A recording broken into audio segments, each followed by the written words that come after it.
The Johnson family lived in a quiet, affluent neighborhood in Montclair, New Jersey. Their home was a two-story colonial with a perfectly trimmed lawn, a white picket fence, and rose bushes that bloomed every spring. From the outside, everything looked flawless, like a picture from a home decor magazine. James Johnson was a successful architect, always dressed in tailored suits, while his wife Rachel worked in finance, commuting daily to Manhattan. Their 17-year-old son, Ethan, was known to be polite, soft-spoken, and intelligent. But with both parents always busy, the family needed someone to be there for Ethan during the long hours they were away. That's where Livye came in. She was 30 when she joined the Johnson household, a tall, quiet woman with soft brown hair, usually tied in a low bun. She carried herself with calm confidence. Her resume was impressive, with years of childcare experience, CPR certifications, and glowing recommendations. Rachel had found her through a trusted agency and after one interview, hired her on the spot. Livye moved into the spare bedroom next to Ethan's, and from that moment, she became a permanent fixture in their lives. In the beginning, everything was professional. Livye made breakfast, helped with school schedules, kept the house in order, and ensured Ethan completed his homework on time. She didn't speak much, but when she did, her tone was gentle and measured. Slowly, Ethan grew used to her presence. Over time, he stopped seeing her as just a caretaker. Livye had a way of making him feel understood, especially during moments when he felt alone. Being a teenager, Ethan struggled with confidence and social pressures at school, things he found difficult to share with his parents. Livye filled that emotional gap. She listened when he vented. She offered advice when he was lost. She complimented his art, praised his piano playing, and told him he was special. What Ethan didn't realize was how emotionally entangled she was becoming in his life. For Livye, the lines were starting to blur. Years of loneliness, failed relationships, and mental health struggles had created a silent storm inside her. Ethan's attention felt like a lifeline, something pure and exciting that gave her purpose. By the time Ethan turned 17, subtle changes had begun. They started watching movies together after dinner. Sometimes she'd sit closer than necessary, or her hand would linger too long when passing him something. Ethan, still navigating the confusing emotions of adolescence, didn't recognize the danger. He mistook her attention for kindness.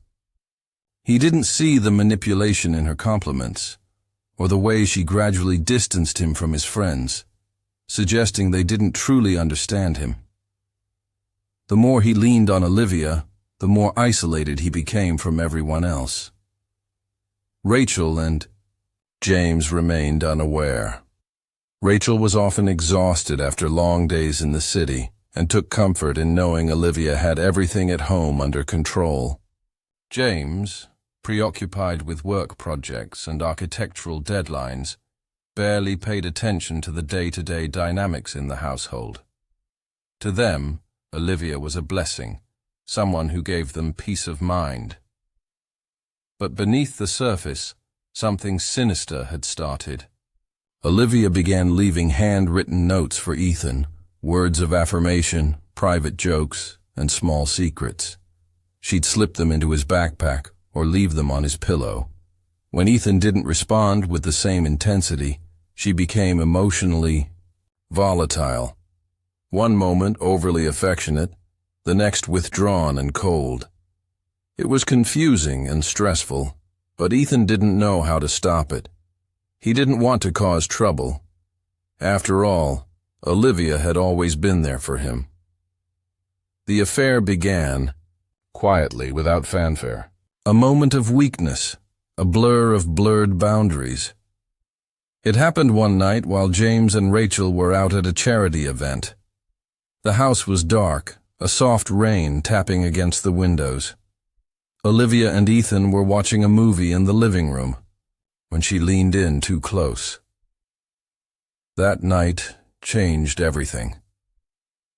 From that moment on, a heavy secret lived between them, one that Ethan carried with growing discomfort, and Olivia protected with fierce obsession. Afterward, Olivia acted as if nothing had changed.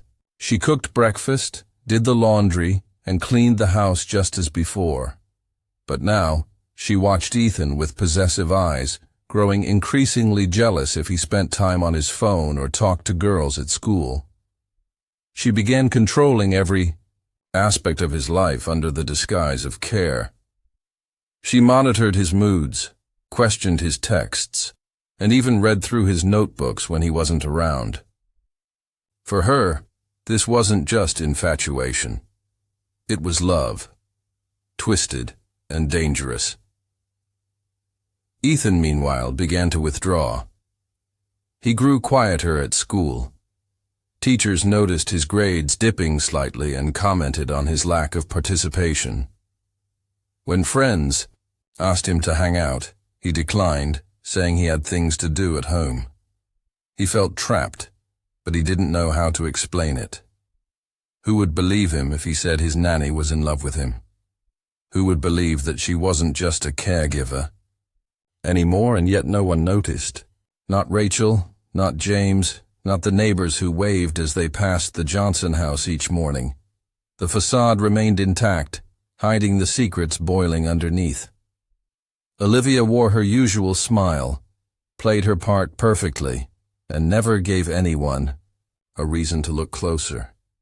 There were warning signs, but they were subtle. A misplaced journal, a sketch Ethan drew that Olivia had labeled "Our Family," a quiet tension at the dinner table when Rachel mentioned a female classmate Ethan had talked about, but these signs were buried beneath the noise of daily life. Then one morning, Ethan woke to find a small gift box on his nightstand. Inside was a positive pregnancy test. His stomach turned. Olivia had left a note inside the box. It simply said, "We're going to be a family now." From that moment on, everything began to unravel. The secret that had been growing silently for months had now taken a life of its own, literally. Ethan's world, once filled with quiet routine and familiar faces, was about to spiral into a nightmare no one could have predicted. And all of it had started in the safety of his own home, with the woman who was supposed to protect him.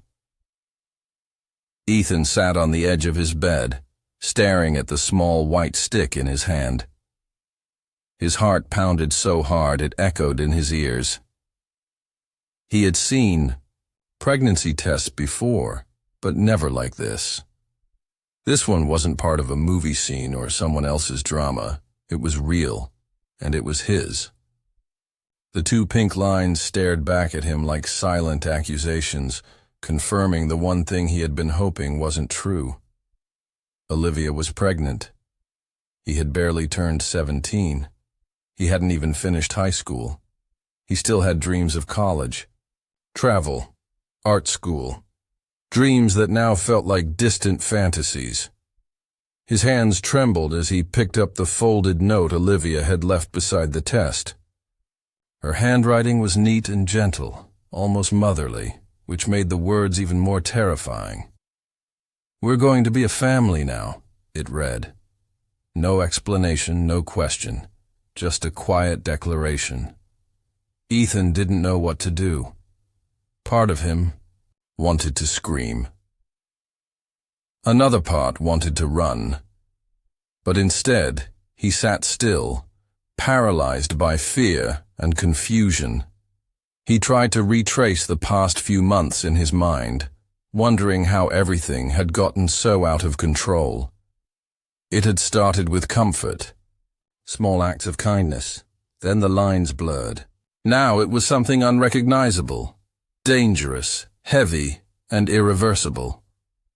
Livye, meanwhile, was calm. In fact, she was almost glowing with a strange kind of joy. For her, this wasn't a mistake. It was destiny. She had convinced herself that she and Ethan were meant to be together, that the pregnancy was a sign, a gift, a new beginning. She believed the baby would bind them forever. And now, more than ever, she became possessive. She stopped letting Ethan leave the house unless it was for school. She controlled his meals, his schedule, and even who he spoke to. Every conversation was monitored, every movement tracked. When he was at home, he was never alone. Livye followed him from room to room, under the excuse of needing help or wanting to talk. If he tried to express discomfort or confusion, she dismissed it with smiles and soft words. "You'll understand soon," she'd say. "We have something special." Ethan began losing weight. The pressure of carrying such a secret was consuming him. At school, he stopped making eye contact. He skipped assignments and avoided friends. Teachers noticed, but no one knew the truth. How could they? Who would ever suspect that the quiet, polite nanny at home was controlling every part of his life, and now claimed to be carrying his child? At night, Ethan lay awake, staring at the ceiling, wondering how to fix what had already spiraled beyond repair. He considered telling his parents, but fear stopped him. Fear of judgment, of being blamed, of the storm that would surely erupt if the truth came out. And more than that, he feared Olivier's reaction. She had become unpredictable, clingy one day, cold the next. Once, when he mentioned wanting to visit a friend, she locked herself in the bathroom for hours, sobbing loudly, then emerged acting as though nothing had happened. What scared him more was how convinced she was that this was love. She spoke about the future as if it was already written. She talked about baby names, future homes, and even buying a car. Ethan didn't respond to these conversations, but she didn't seem to notice. Her world was built entirely on her version of reality, and Ethan was a prisoner inside it. Things escalated quickly. Livye started hoarding baby supplies, diapers, bottles, clothes. She kept them hidden in a locked cabinet in her room. She even wrote letters to the unborn baby, reading them aloud when Ethan was near. She refused to see a doctor, claiming she didn't trust outsiders and believed the medical system would try to take her baby away. The paranoia was growing, thick and dangerous. One day, Livye insisted on taking photos of Ethan holding her stomach. He froze. It was the most surreal moment of his life. She posed him beside her like they were a couple, smiling for the camera as though everything was normal. That night, Ethan cried silently into his pillow, feeling more trapped than ever. Olivier's behavior began drawing subtle attention. The housekeeper, who came twice a week, noticed changes in Olivier's body and demeanor. She mentioned it casually to Rachel, who laughed it off, saying Livye must have gained a little weight. But the housekeeper wasn't so sure. She'd caught Livye humming lullabies in the kitchen, and once saw her staring blankly at the nursery room, even though Ethan had outgrown it years ago. Meanwhile, Ethan became desperate for a way out. He tried researching legal help, looking for support forums, even considering running away. But he had no money, no car, and no one to turn to. Livye had cut him off from every support system. He felt like a ghost in his own home, unseen and unheard, living in a nightmare with no escape.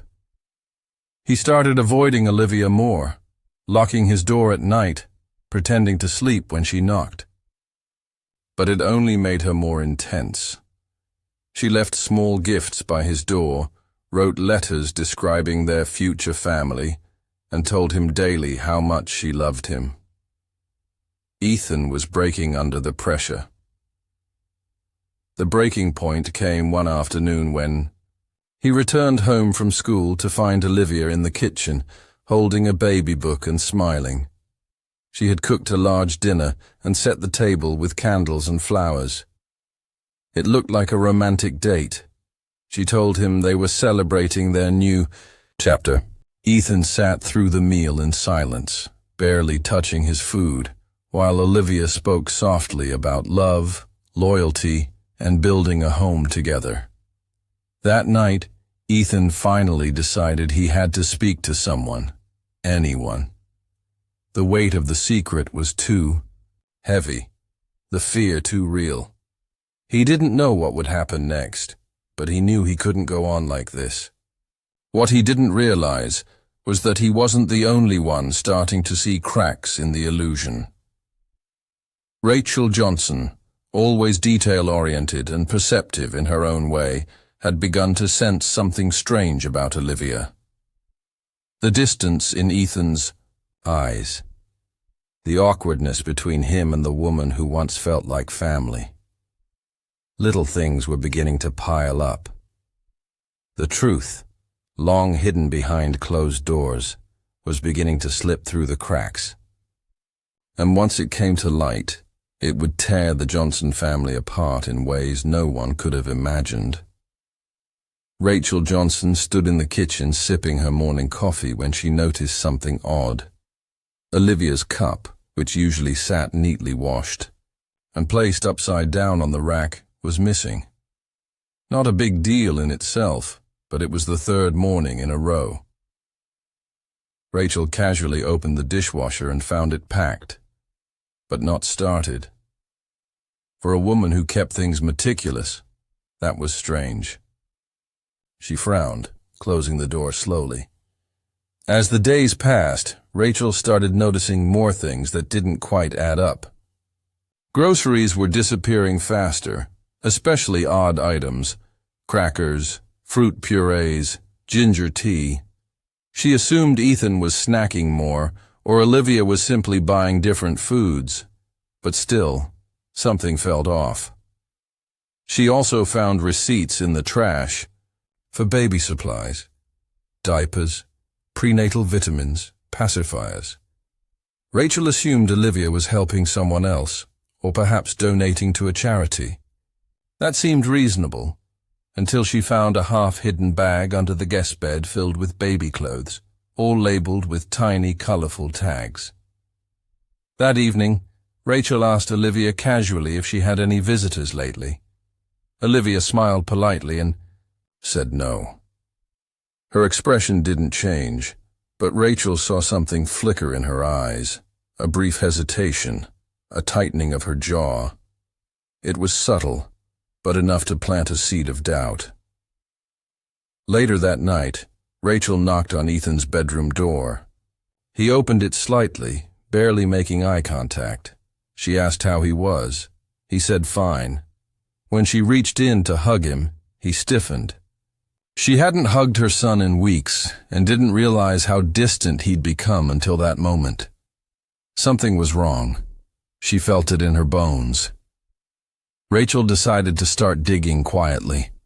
She checked security footage from their indoor cameras, the ones installed for safety when Ethan was younger. They were old and barely used, but still functional. She watched clips from the past week, and what she saw turned her stomach. Livye entering Ethan's room late at night, staying for hours, sometimes not leaving until dawn.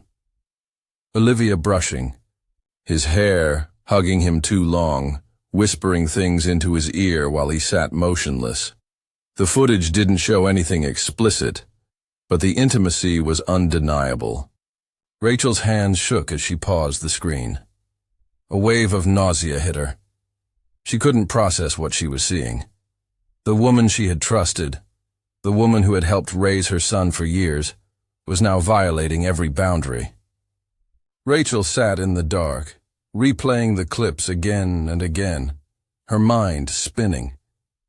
She confronted Ethan the next morning. Her voice was soft, trembling, barely above a whisper. At first, he denied everything. Then she showed him the footage. That's when the dam broke. Ethan collapsed into tears, finally releasing months of fear and pressure. He told her everything: the manipulation, the notes, the isolation, the pregnancy test. Rachel felt like the ground had vanished beneath her. She had always blamed herself for working too much, for missing milestones in Ethan's life. But never in her darkest nightmares did she imagine something like this unfolding under her roof. Her son was a child, vulnerable, impressionable, and Livye had exploited that trust in the most vile way imaginable. Rachel's first instinct was to get Livye out of the house immediately. But Ethan begged her not to confront her directly. "She's not stable," he said. "She might do something bad." His fear was real, etched into every word. Rachel agreed and decided to act cautiously. She called James at work and told him everything. He was silent on the other end of the line for a long time before quietly saying, "I'm coming home." Together they formulated a plan. They would contact a lawyer and the police. But they needed evidence, concrete proof that Livye was not just emotionally manipulative, but dangerous. Rachel searched Livye's room when she went out to buy groceries. Inside her closet, she found journals, pages upon pages, filled with disturbing entries, drawings of a baby, descriptions of her imagined life with Ethan, wedding plans, fantasies of living on a farm away from the world. One entry chilled Rachel to the core. "If they try to take him from me, they'll regret it. I'll never let him go, not even if it means blood." They contacted the authorities that evening. A detective visited their home, collected the footage, the journals, the pregnancy test, and listened to Ethan's full account. Because Ethan was a minor, it became a criminal investigation immediately. They were advised not to alert Livye until a warrant was secured. But things didn't go as planned. Livye returned that night earlier than expected. Rachel had just stepped out of the study when she ran into her in the hallway. Livye smiled as usual, but something was different. Her eyes darted to the partially open door of the study, where Rachel had left one of the journals on the desk. Rachel quickly tried to cover, asking Livye if she had seen her phone. But Livye's smile didn't reach her eyes. She knew. That night, Rachel couldn't sleep. Neither could Ethan. James stayed awake as well, locking every door and window. They were afraid Livye might do something before the authorities could arrive. Every creak in the floorboards made them jump. At 3:47 a.m., the silence of the house was shattered by a scream. Ethan's room. James and Rachel rushed down the hallway. Ethan was on the floor, clutching his arm, bleeding from a deep gash. Livye stood in the doorway, holding a broken glass shard. Her eyes were wild, her face twisted with rage and heartbreak. She shouted things that made no sense, about betrayal, about their baby, about keeping the family together. James tackled her to the ground and held her down until the police arrived just minutes later. Livye was arrested on the spot. She didn't resist. She just stared at Ethan as they cuffed her, whispering, "I love you. This isn't over." The nightmare that had haunted the Johnsons for months was finally exposed to the world, but the damage was already deep. Ethan was rushed to the hospital and treated for his wound. Physically, he would recover. Emotionally, the scars would run much deeper. News of Livye's arrest spread quickly. Reporters swarmed the neighborhood.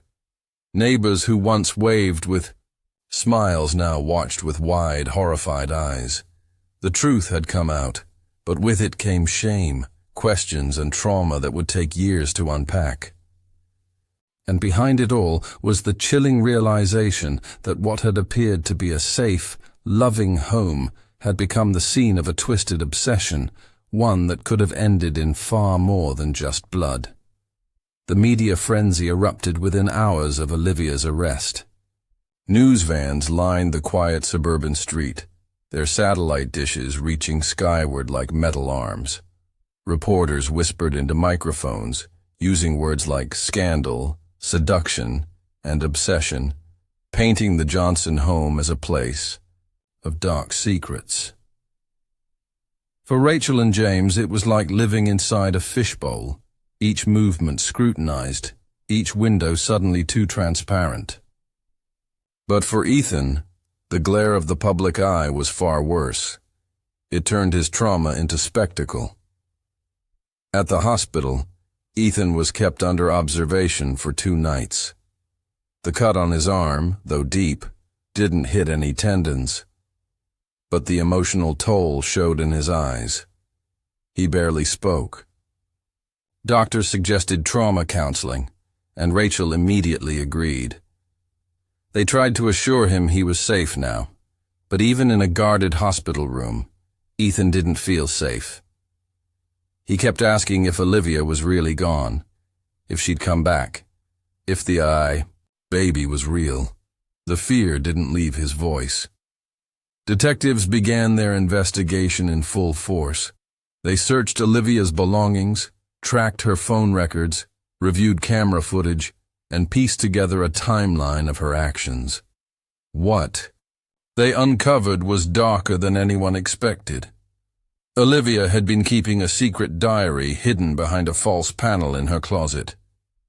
It wasn't just filled with fantasies, it was a detailed record of her manipulation.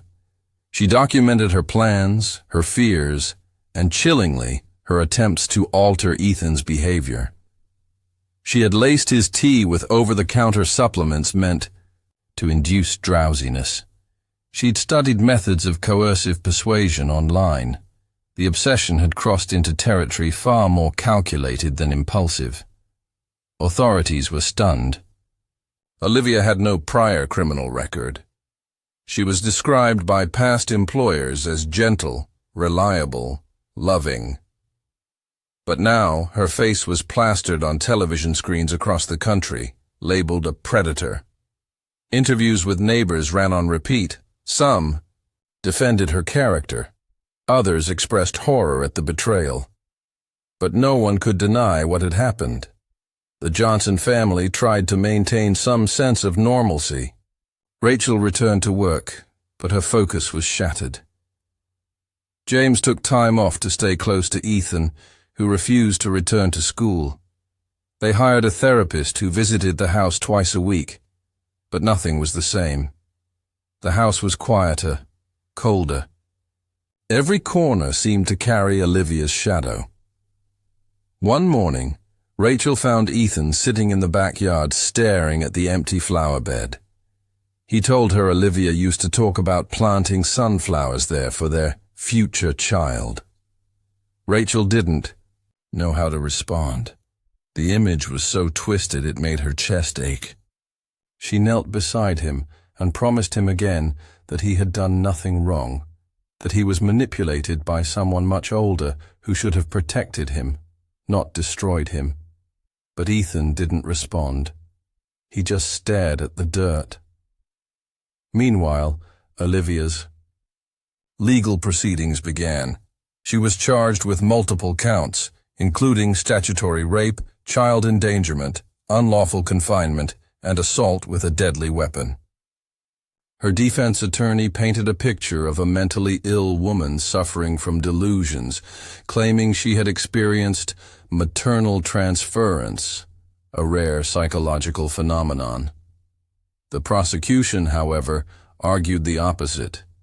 They presented her journals, the security footage, the testimony of Ethan and his parents, and painted Olivia as a calculating predator who had groomed her victim over years. During the preliminary hearing, Olivia appeared calm, dressed in a beige jumpsuit. her hair pulled back. When Ethan entered the courtroom to provide a closed-session testimony, she smiled at him. That smile sent shivers down everyone's spine. It was the same smile she wore during birthday parties and holiday dinners. A smile that now belonged to someone unrecognizable. Ethan trembled as he gave his statement. He spoke softly but clearly, detailing how Livye had inserted herself into his life in ways that felt caring at first, then suffocating, and finally terrifying. He told the judge he felt like he'd been drowning in someone else's dream. After the hearing, Livye was denied bail. She was transferred to a psychiatric facility for evaluation while awaiting trial. Doctors were tasked with determining whether she could be held criminally responsible. Her mental health became the center of national debate. Was she sick? Or sinister? A lost soul or a master manipulator? Back at home, the Johnsons dealt with the ripple effects. Ethan's school counselor reached out, offering him the option to return on a limited schedule or continue schooling online. He chose the latter. Too many eyes, too many whispers. The neighborhood felt hostile. Friends became distant, unsure how to talk to him. Some parents forbade their kids from visiting, as if trauma were contagious. Ethan's world shrank further. Rachel channeled her rage into advocacy. She began speaking with legal advisors and survivor networks, learning about the gaps in laws related to female perpetrators and male victims. What shocked her was how rare it was for cases like Ethan's to be taken seriously. In many instances, male victims were overlooked, laughed at, or disbelieved. Rachel refused to let that happen to her son. She agreed to give a single televised interview, carefully worded, with anonymity preserved. She didn't name Livye, didn't mention Ethan's age or details, but spoke about betrayal, trauma, and the hidden faces of abuse. Her words resonated. Emails flooded in, messages from other families, from survivors, from people who had lived in silence. Rachel realized their family's pain, though unique, wasn't isolated. And through that, something shifted. Pain transformed into purpose. But healing wasn't linear. One night, Rachel found Ethan in the living room, watching old home videos. Livye was in almost every one. She was dancing, laughing, baking cookies, reading bedtime stories. He didn't say anything when Rachel joined him. They just watched in silence. When it ended, Ethan said, "She wasn't always a monster." Rachel nodded, tears welling up. "No, she wasn't," she said. "But monsters don't always look like monsters." The upcoming trial loomed over them like a storm cloud. The prosecution was building a strong case, but nothing could erase what had happened. Ethan's innocence had been stolen, and no verdict could return it. What the family now hoped for was closure, justice, yes. But more than that, peace. And somewhere, in the back of Rachel's mind, a haunting question lingered.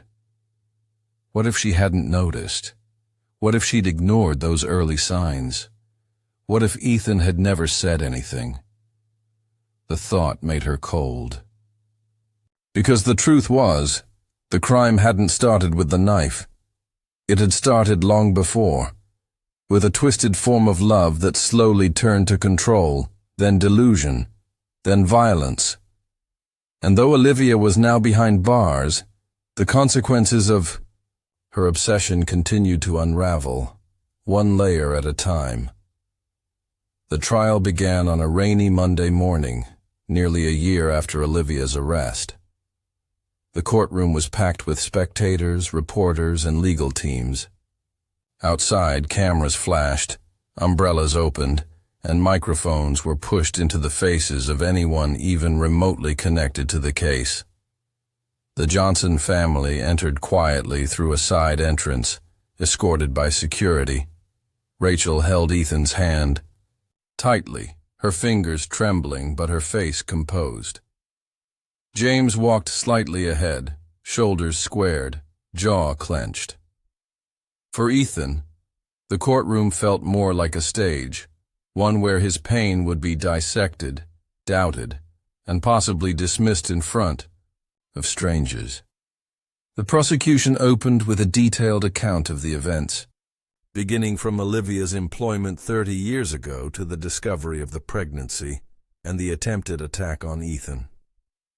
They called it a systematic and calculated exploitation of a minor by someone in a position of absolute trust. They highlighted her manipulation tactics, the grooming process, the psychological coercion, and finally, the violent unraveling that exposed everything. They presented the journals, security footage, hospital reports, Ethan's testimony, and even digital evidence from Olivia's phone. The defense countered with a different narrative. They claimed Olivia suffered from long-term mental illness, borderline personality disorder combined with unresolved trauma. They painted her as a woman who had devoted her life to caring for others, only to lose touch with reality after decades of emotional isolation. They argued she believed she was in a consensual relationship and was incapable of understanding the wrongness of her actions due to delusion. Her defense leaned heavily on the idea of diminished capacity, attempting to redirect the conversation from criminal intent to psychiatric instability. Ethan's testimony was the most anticipated moment of the trial. The courtroom was closed to the public during his statement to protect his privacy, but transcripts would later circulate widely. He spoke quietly, often pausing, sometimes visibly shaking. He described how Olivia made him feel special at first, how the attention slowly shifted from motherly care to something darker. He talked about the confusion, the guilt, the isolation, and the fear. He admitted he hadn't understood it was abuse until much later, when it was too late to stop it. There were no dramatic outbursts, no tears, just a boy recounting the slow erosion of his sense of safety. The most chilling moment came when the prosecution revealed Olivia's final journal entry, written just days before the attack. In it, she wrote about her plan to eliminate anyone who stood between her and Ethan. She described her growing fear that Rachel was suspicious and her willingness to make the ultimate sacrifice for their love. The words were calm, methodical, and devoid of remorse. The verdict came after 7 hours of deliberation. Olivia was found guilty on all counts: statutory rape, child endangerment, unlawful confinement, and aggravated assault.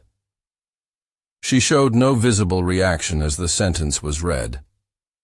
The judge sentenced her to 25 years in prison without the possibility of parole, followed by mandatory psychiatric treatment. Olivia's only request was that she be allowed to keep a single photograph of Ethan, one taken when he was just 8 years old, smiling next to her in the garden. The court denied the request. For Rachel, James, and Ethan, the verdict was both a relief and a confirmation of the horror they had endured. But it didn't bring the peace they had hoped for. In the days following the trial, the attention didn't fade. Ethan's name, though withheld from official documents, was leaked by a classmate. Social media buzzed with opinions, some sympathetic, others cruel. Ethan deactivated all his accounts, retreated further into isolation, and began homeschooling. Permanently. The world outside seemed too loud, too cruel, too ready to turn trauma into entertainment. Rachel tried to shield him from it all. She scheduled counseling more frequently, worked part-time to stay home, and even considered moving to another state. James supported whatever decision kept Ethan feeling safe. But moving meant leaving the only home they'd ever known, one that now carried painful memories in every corner. Ethan eventually said he didn't want to run. He wanted to grow stronger where he had fallen. Months passed. The media found other scandals to devour. The Johnson home slowly settled into a quieter rhythm. Therapy helped, though progress was slow. Ethan began painting. Large, abstract pieces that reflected his internal world. Rachel took up gardening again, planting sunflowers in the empty flower bed Livye had once claimed for her imaginary child. James returned to work full-time, though he now kept his phone on at all hours, always ready to drop everything for his son. Then came a surprise neither of them expected. One morning, Rachel received a letter in the mail with no return address.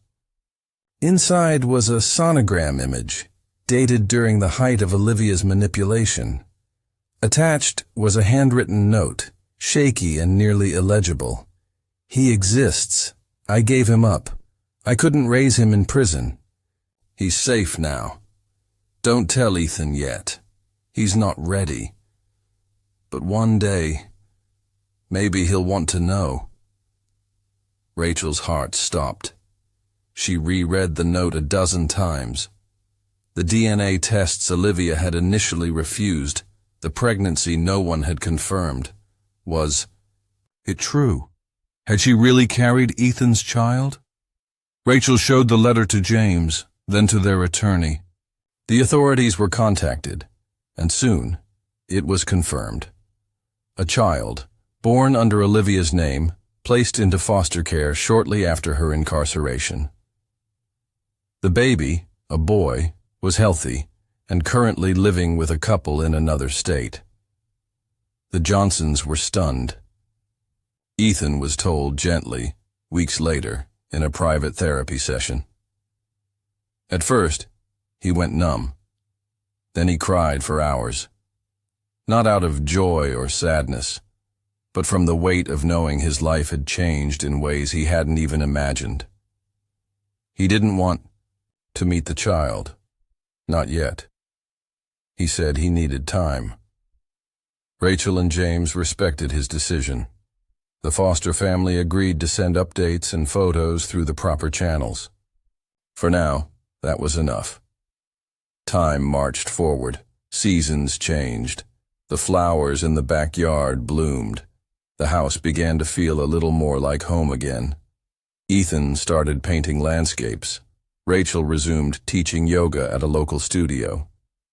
James joined a support group for fathers of trauma survivors. Life didn't return to normal, but it reshaped itself. They never spoke Olivier's name aloud anymore. She became a shadow in their history, acknowledged, but not allowed to dominate. Her photograph was gone from every album. Her voice never played in any of the old home videos. Her presence was erased, but the lessons she left behind remained. The Johnson family had survived something unimaginable. They were scarred, yes, but they were still standing. And in the quiet moments, when the world paused for just a breath, there was hope, not in forgetting, but in the strength to remember without breaking.